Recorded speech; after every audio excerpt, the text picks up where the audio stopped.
Con los más de 40.000 casos nuevos de coronavirus y más de 500 muertes que el Reino Unido sumó ayer, supera ya los 81.000 fallecimientos. Las cifras vienen en crecimiento exponencial desde diciembre, lo que motivó fuertes medidas de confinamiento. Pero, como un importante símbolo de la campaña de vacunación que se viene impulsando, la reina Isabel II, a sus 94 años, recibió la primera dosis de inoculación junto con su marido, el príncipe Philip, que tiene 99. Ya se superan los 2.300.000 británicos que recibieron las vacunas de Pfizer-BioNTech y AstraZeneca-Oxford, algunos de ellos ya con las 2 dosis necesarias. Todo este descalabro sanitario ocurre mientras el Reino Unido entra completa el periodo de más de 4 años desde que el referéndum del Brexit se votó en las elecciones y sale en forma definitiva de la Unión Europea. Un proceso que fue enormemente dificultoso llevar a cabo y que habría un montón de interrogantes. Estamos en contacto ahora con Joaquín Tull, que es economista y que está en este momento en Londres. ¿Cómo anda, Joaquín? ¿Qué tal? ¿Cómo estás? ¿Todo bien? Todo bien por acá. Ahí, ¿hace cuántos días que estás? Vos habías pasado por Uruguay, ¿no? ¿Hace cuántos días que estás ahí en confinamiento? Sí, exactamente. Estuve en Uruguay pasando las fiestas. Tuve una semana de cuarentena en Uruguay a mi llegada, antes de hacerme un test para poder pasar con mi familia. Y ahora regresé hace una semana mismo aquí a Londres.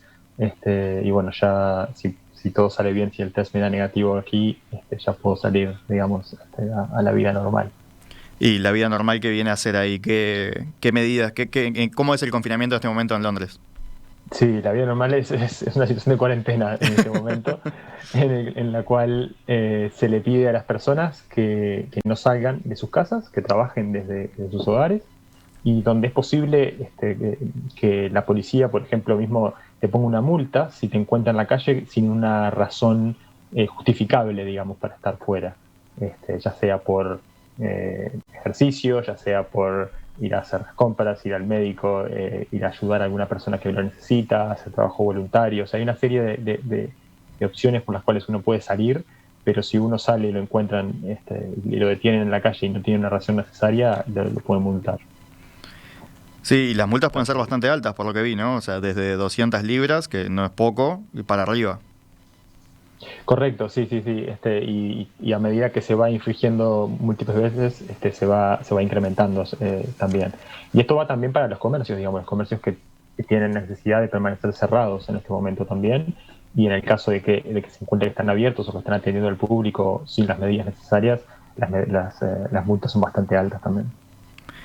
Me llamó la atención que entre las actividades esenciales que se están abiertas, no, están supermercados, farmacias, los bancos, no sé, los doctores. Me llamó la atención que estaban templos, ¿no? Religiosos. O sea, es una de las actividades que se permiten. Sí, eso varía bastante por regiones también, porque hay algunos lugares, por ejemplo, aquí en Londres, donde los templos religiosos, por lo menos en la zona donde estoy yo, están cerrados, pero sé que hay otras ciudades en las cuales las restricciones son menores, ya que las restricciones van por zonas, y entonces en algunos lugares pueden permanecer abiertos, sí. Claro. Ahí la educación, las escuelas están cerradas, ¿no? Porque tienen unas vacaciones siempre en invierno en esta época. Supongo que si fuera un año normal ya estarían terminando, ¿no? O sea, estarían por volver a clase. Eh, ¿Qué pasa con la educación? ¿Qué está pasando en eso? Sí, ¿Tienen el tema de educación clases fue a distancia muy. o qué es lo que está pasando? Claro, fue muy controversial el tema de la educación, porque eso fue cuando se anunció una segunda cuarentena, digamos, en las semanas previas a la Navidad, el gobierno fue muy enérgico en decir que no quería que cerraran las escuelas y los centros educativos, justamente porque eso le permitía también a los padres la posibilidad de continuar sus trabajos y en el caso que los padres tuvieran que viajar por trabajo, también lo pudieran hacer, digamos, de trasladarse hacia otra zona. Eso fue, digamos, antes de Navidad. Y fue uno de los argumentos más fuertes, el hecho de que era necesario que los niños continuaran yendo a las escuelas. Sin embargo, ahora, digamos, desde que salió esta nueva cepa, llamémosle, que se había descubierto que era mucho más contagiosa, el gobierno tomó un giro rotundo de 180 grados para este, decidir que todas las escuelas se cerraran, que los niños volvieran a tomar clases de forma online, que una serie de los exámenes, digamos, que se van a tomar en el verano se suspendan en muchos casos, este, y, y bueno, los que lo puedan hacer de forma remota, lo continúan haciendo de forma remota. Las universidades también le dijeron a su staff y a sus alumnos que no iban a abrir por el momento. Están cerrados restaurantes, bares, pubs, que eso me imagino que para los ingleses es duro, ¿no? Que no puedan ir al pub ahí a las 6 de la tarde, está complicado. Sí, sí, sí, es una gran parte, es una gran parte de la vida social, digamos, de aquí, pero los pubs se las han ingeniado para diferentes cosas. Por un lado, hay algunos pubs que si tú llevas tu propio contenedor, puedes comprar cerveza por litro, por pinta, digamos, y la puedes llevar y entonces operan como forma digamos, de envíos a domicilio también de cerveza, por ejemplo. O sea, ellos también tenían una serie de cantidad de stock de reserva de cerveza, por ejemplo, que tenían en los pubs, por lo cual los tienen que vender de alguna forma porque eso se Se termina pudre, ¿no? venciendo. Claro. Exacto. Entonces, se las han ingeniado, digamos, para buscar la vuelta de poder seguir abiertos solamente para llevar y poder hacerse de algún dinero. Y por otro lado, otros pubs, hay una cadena muy famosa de pubs también en el país que ofreció sus recintos como centros de vacunación, dado que ellos tenían cámaras refrigerantes muy amplias y las facilidades, digamos, para recibir gente y estaban ubicados muy cerca, digamos, de centros poblados de diferentes ciudades, ofrecieron sus pubs para que funcionen como centros de vacunación. Claro, te llevas una dosis de Pfizer y una pinta de Guinness, ¿no? 2 por 1. Exactamente. Y Joaquín, acá cuando se habla de medidas más fuertes, también se maneja que deberían ser acompañadas de medidas económicas, ¿no? Por lo menos desde algunos sectores políticos. ¿Eso cómo se ha tomado ahí en el Reino Unido? ¿Hay medidas de apoyo económico para estas actividades restringidas o para la gente que se tiene que quedar en la casa? Sí, las medidas, el gobierno británico fue bastante directo desde el primer momento en el que quería poder darle el apoyo económico a todas esas personas que iban a perder horas de trabajo y que iban a perder también quizás mismo su trabajo completamente, digamos, por efectos de la pandemia. Ahora, lo que vendría a ser, digamos, el seguro de paro que tenemos aquí, en este momento el gobierno paga el 80% del sueldo de las personas y el empleador, digamos, se hace cargo de todo lo que son aportes de la seguridad social y aportes impositivos que se deben hacer. Y solamente, digamos, se encarga de pagarle las pequeñas horas, digamos, que trabaja cada uno. Por lo que estaba viendo a principios de este año también, el gobierno extendió una partida de 4.6 billones de libras para apoyar a los negocios y poder proteger, digamos, estos trabajos que se ven más afectados, principalmente en el sector de servicios, que digamos, viene a ser el sector que se ve previsto, digamos, más y afectado de forma más fuerte en estos momentos.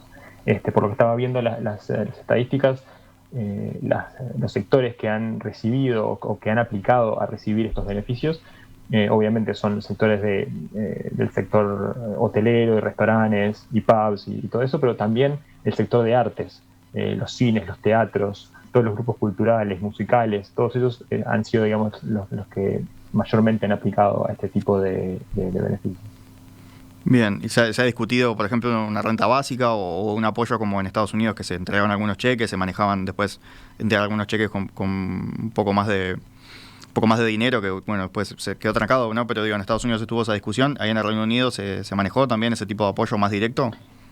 Se discutió, pero no fue una de las cosas que el gobierno, se discutió más en la prensa, digamos, y de forma general por la parte política, digamos, pero no tanto por parte del gobierno. El gobierno salió directo con este plan, lo que por un lado genera es que incentiva que los que reciban esos son los que realmente lo necesitan.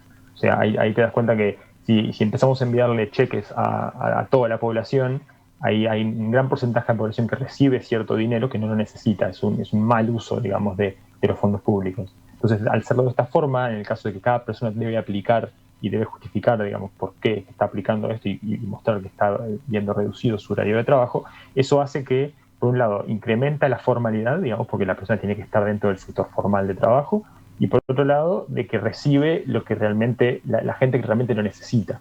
Y es una forma mucho más eficiente, me parece, de manejar los fondos públicos. Estamos hablando de un país mucho más chico que Estados Unidos. Estados Unidos con muchos más millones de personas, que en el Reino Unido son alrededor de 68 millones de personas, por lo cual es más fácil de manejarlo que un país tan grande como Estados Unidos.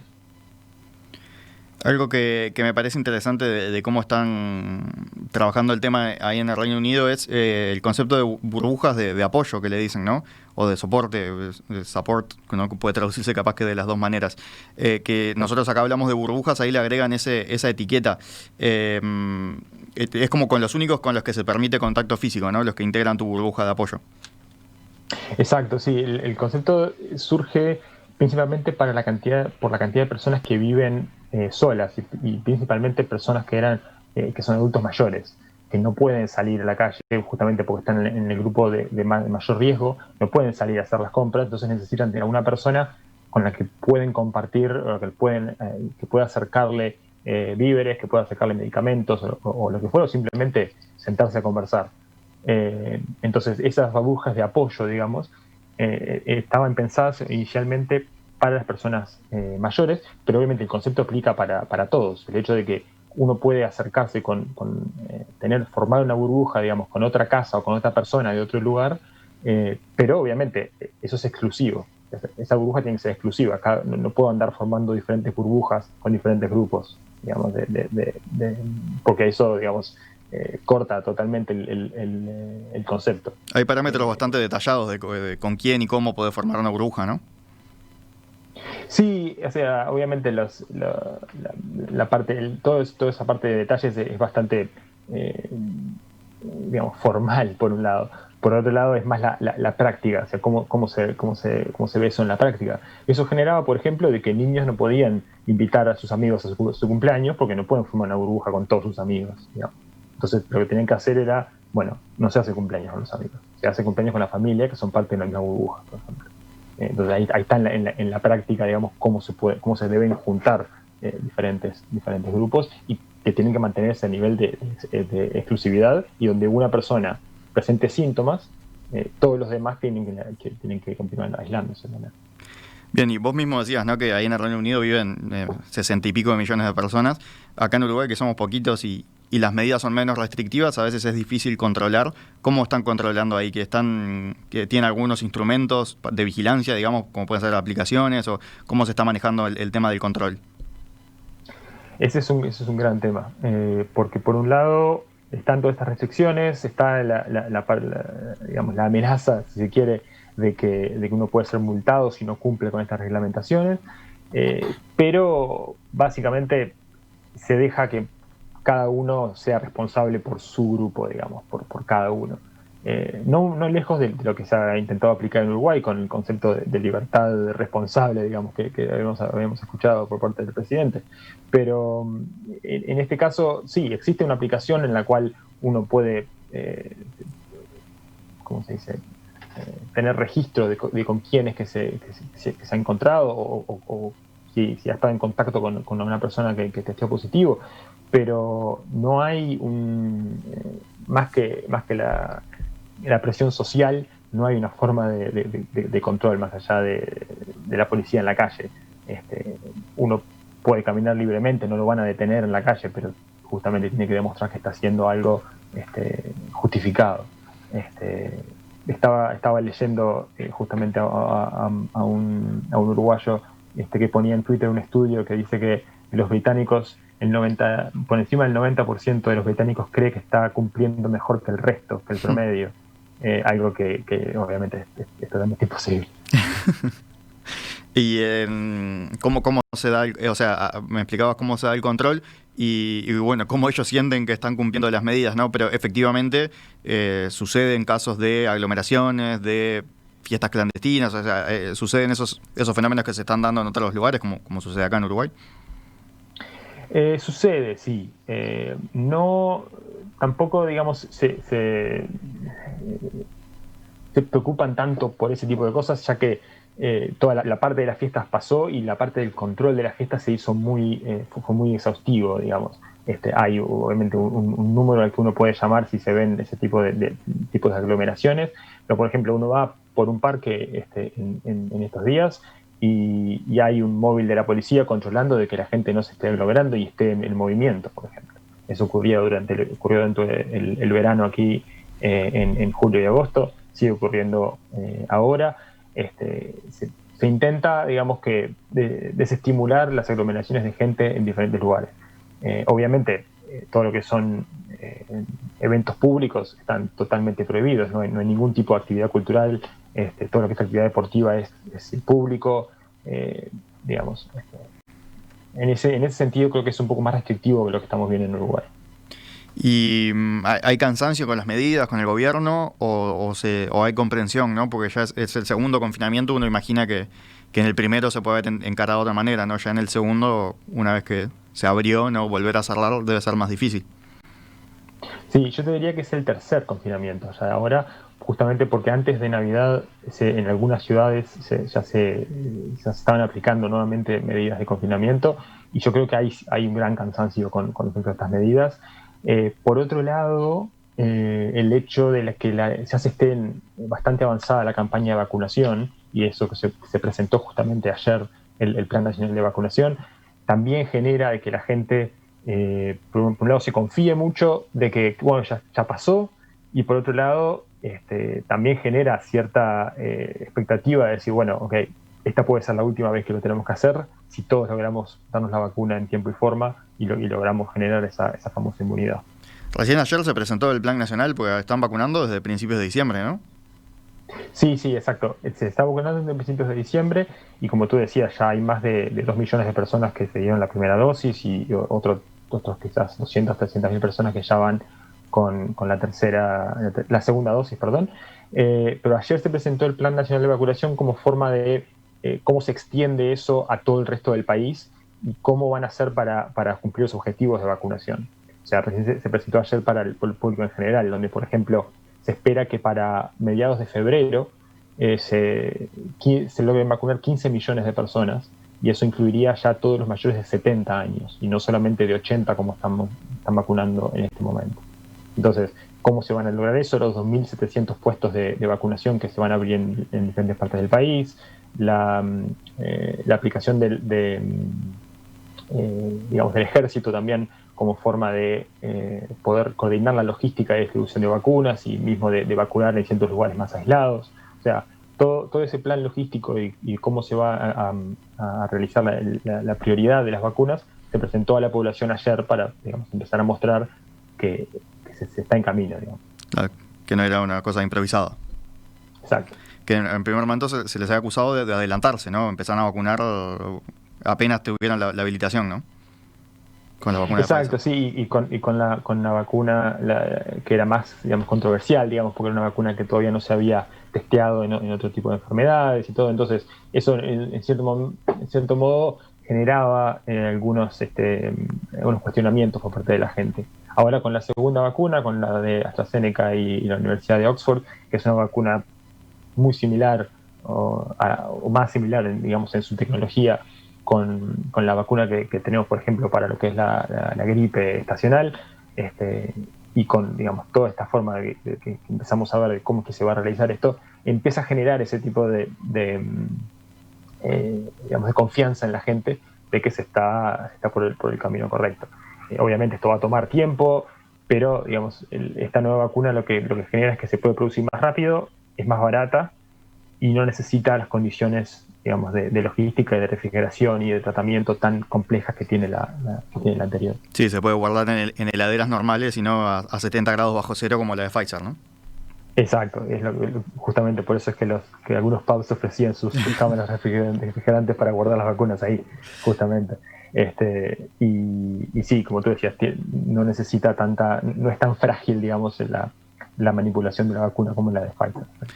Joaquín, y bueno, todo esto se da, como decía yo en la introducción, al mismo tiempo que el Reino Unido termina de salir de la Unión Europea, ¿no? O por lo menos da uno de los pasos más grandes. Supongo que hay un montón de cosas que todavía se están negociando, pero la gran negociación con la Unión Europea, la fecha clave era era el 1 de enero del 2021, ¿no? Se especulaba con que podía haber un montón de problemas. Imagino que hay cosas que pueden no notarse todavía porque hay mucha gente confinada, ¿no? Pero por ejemplo, a nivel abastecimiento, a nivel de comercio, ¿no? Más grande con el continente, ¿qué es lo que se está viendo? ¿Se está sucediendo todo con normalidad o ha habido algún problema? Sí, justamente, bueno, el tema del comercio de bienes era el principal problema que quería evitar tanto el Reino Unido como Europa para lo que es el comercio entre las dos partes, que es muy grande. Entonces, al mantener el acceso al comercio, digamos, eso genera de que no debería haber tantos problemas en las fronteras, en los puertos y en los aeropuertos para el comercio. Pero bueno, genera, lo que sí tiene que haber, hay más papeleo, más burocracia, digamos, para todo lo que es trámites entre ambas partes. Eso por un lado. Ahora, todo lo que es el abastecimiento de supermercados y de comercios aquí, por un lado, habían generado cierto stock, digamos, antes del fin de año, previendo lo que pudiera ocurrir con la resolución del Brexit. Y por otro lado, se les da, creo que son 3 meses de tiempo para que el comercio continúe siendo de la misma forma antes de presentar todos esos documentos y trámites que se tienen que hacer con certificación de calidad y de cantidades. Entonces, por el momento no se han visto grandes problemas, tanto en Gran Bretaña como en Irlanda del Norte, que era la parte más aislada y donde se mantiene todavía la frontera con la República de Irlanda. Pero claro, ese era digamos, el principal problema que ellos intentaban evitar. Ahora, las discusiones futuras van a estar más en la parte de servicios, que es donde también tienen un gran problema y donde el sector financiero en particular está intentando hacer un lobby importante con Europa. O sea, está lejos de terminar el proceso. O sea, hay un paso importante, pero está lejos de terminar. Exacto, sí. El acuerdo que se logró antes de Navidad fue un acuerdo importante por lo que significaba y por lo que va a significar a futuro con relación de ambas partes, pero está lejos de terminarse. Hay yo creo que va a tomar quizás hasta mitad de año para que se logren las nuevas condiciones, digamos, y que todo empiece a funcionar de forma normal. Estaba previsto que iban a haber demoras en las aduanas y que iban a haber algunos productos que quizás no estén disponibles en todo momento, pero por eso es que se había generado esos inventarios, digamos, ese crecimiento de los inventarios por parte, principalmente de lo que es la parte de comida. Sí, el tema de la circulación de personas, eso todavía no se sabe qué problemas o no puede haber, ¿no? Pues me imagino que está todo el mundo... Digo, no hay viaje, no hay turismo, ¿no? O sea, eso que era una de las posibilidades que hubiera problemas, todavía no se sabe cómo va a repercutir quizás. O sea, eso lo vamos a seguir viendo en los próximos meses. Claro, porque por un lado, los que son las personas que son europeas, que ya estaban viviendo aquí, pueden continuar viajando de forma normal, no hay ninguna restricción. Lo que sí es una persona que no esté residiendo en el Reino Unido, por ejemplo, una persona europea que no esté residiendo aquí y quiera entrar, o mismo de la forma opuesta, un británico que quiera entrar en Europa en este momento, está en las mismas condiciones que las que estamos los uruguayos cuando vamos a Europa. O sea, tenemos una entrada por 90 días temporal que es como turista. Ya no sirve más, no hay equivalencias de ciudadanías y de nacionalidades, y ya no hay reconocimiento recíproco de calificaciones profesionales. Por ejemplo, un arquitecto no puede dar su servicio, un arquitecto británico no puede dar su servicio en España, por ejemplo. Entonces ya eso no corre más. Entonces pasamos a ser, digamos, exactamente igual que los uruguayos en Europa. O sea, en fin, el proceso está lejos de terminar, pero por ahora no todos los peores escenarios no se están cumpliendo, ¿no? O sea, por ahora viene desarrollándose el proceso en forma bastante aceitada. Correcto, sí. Por ahora no, más allá de algún problema específico que pueda ocurrir, que pueda aparecer en la prensa de algún caso puntual, digamos, la transición hacia el Brexit ya había comenzado hace bastante tiempo y la mayoría de los sectores, no quiero decir todos, pero la gran mayoría de los sectores había generado sus previsiones al respecto y se había informado en cómo se iban a desarrollar. Ahora, los principales problemas que van a ocurrir de ahora en más es cómo se continúa subvencionando aquellos proyectos, por ejemplo, que eran financiados por la Unión Europea por parte del gobierno británico, llamémosle, ¿no? Proyectos de investigación académica, proyectos de tecnología, de infraestructura y cosas así, que antes los financiaba la Unión Europea y que ahora lo va a tener que hacer el gobierno británico. Y en medio de una pandemia, como recién veíamos y charlábamos antes, la mayoría de los fondos van para ayudar al empleo en este momento, no para todo ese tipo no para otro tipo de actividades, por lo cual los principales problemas van a pasar en el año próximo y un poco más a futuro, en el corto y mediano plazo. Sí, hay que seguir atentos a eso y bueno, cuando vayas ahí al pub y a buscar la vacuna y el galón de Guinness, nos contás. Con mucho gusto. Todavía, por mi edad, seguramente estoy lejos de que me llamen para que me vaya a vacunar, pero bueno, en cuanto me llamen, aquí estaré. Joaquín Tull, economista radicado en Londres, muchas gracias por estos minutos esta mañana en Perspectiva. No, gracias a ti.